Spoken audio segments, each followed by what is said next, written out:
ఆంధ్రప్రదేశ్లో మహిళలకు కూటమి ప్రభుత్వం గొప్ప శుభవార్త చెప్పింది. ఆంధ్రప్రదేశ్లో స్త్రీశక్తి పథకం అమలు కానుంది.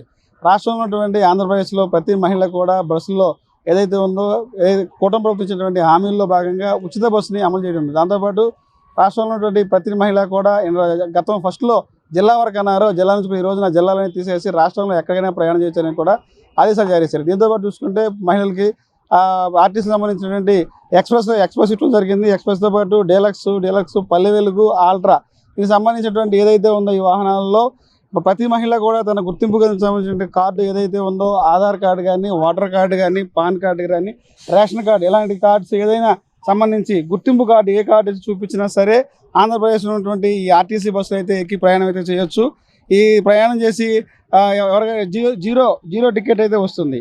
ఈ ఏదైతే ఉందో ఇప్పుడు ఒక ప్రాంతం నుంచి ఒక ప్రాంతం వెళ్ళాలంటే ఒక మెట్రో బస్ ఎక్కాలన్నా సరే మెట్రో కూడా మహిళలకు ఫ్రీగా ఇవ్వడం జరిగింది. Metro express Palle Velugu ultra deluxe దీంతో పాటుగా పల్లె వెలుగు కూడా ఇచ్చడం జరిగింది. తిరుపతి ప్రాంతాల్లో ఉన్నటువంటి బస్సుల్లో సప్తగిరి బస్సులు కూడా ఫ్రీగా ఇవ్వడం జరిగింది. ఈ యొక్క 5 రకాల బస్సులు కూడా మహిళలకు ఆంధ్రప్రదేశ్ అంతా కూడా రాష్ట్ర వ్యాప్తంగా కూడా ప్రయాణం చేయొచ్చు. ఏ బస్సులో అయినా ప్రయాణం అయితే చేయొచ్చు.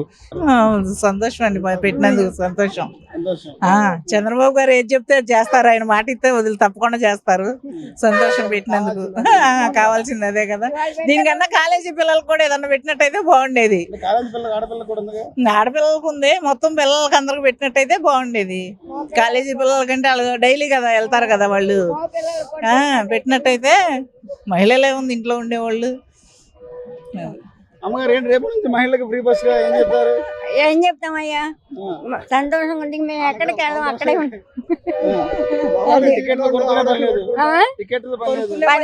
కొనుక్కునే వెళ్ళలేదు, మేము ఎక్కడికి వెళ్ళాం, ఇంట్లోనే ఉంటాయి. వాళ్ళ పెళ్ళి ఉందని వచ్చాం. ఇవాళ అయితే బాగుండేదయ్యా.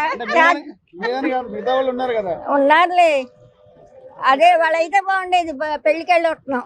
రేపు పెట్టారు ఫ్రీ బస్సు టికెట్. ముఖ్యమంత్రి నారా చంద్రబాబు నాయుడు గారు విజయవాడ బస్ స్టాండ్ నుంచి కూడా ప్రారంభం చేరున్నారు. దీంతో పాటుగా ఏదైతే ఉందో కొన్ని బస్సులు అయితే మినహాయించారు. నాన్ స్టాప్ బస్సులని ఏసీ బస్సులను కూడా ఏసీ బస్సులు డీలక్స్ బస్సులు ఈ 3 బస్సులు కూడా మినహాయించి ఈ 3 కాకుండా మిగతా ఏదైతే సర్వీసులు ఉన్నాయో ఆ ఏ సర్వీస్ అయినా సరే ఆంధ్రప్రదేశ్లో ఉన్న మహిళలు తమ గుర్తింపు కార్డు ఓటర్ ఐడి కార్డు కానీ ఆధార్ కార్డు కానీ రేషన్ కార్డు కానీ ఈ 3 కార్డులో ఏదైనా గుర్తింపు కార్డు చూపిస్తే ఎక్కడి నుంచి ఎక్కడికైనా ఆంధ్రప్రదేశ్లో ఉచితంగా ప్రయాణం చేయొచ్చు అని చెప్పి కూడా సీఎం చంద్రబాబు నాయుడు చెప్పడం జరిగింది. ఇది ఇక్కడ పరిస్థితి. కెమెరామ్యాన్ నానితో రాజ్ కమల్, S4 మీడియా.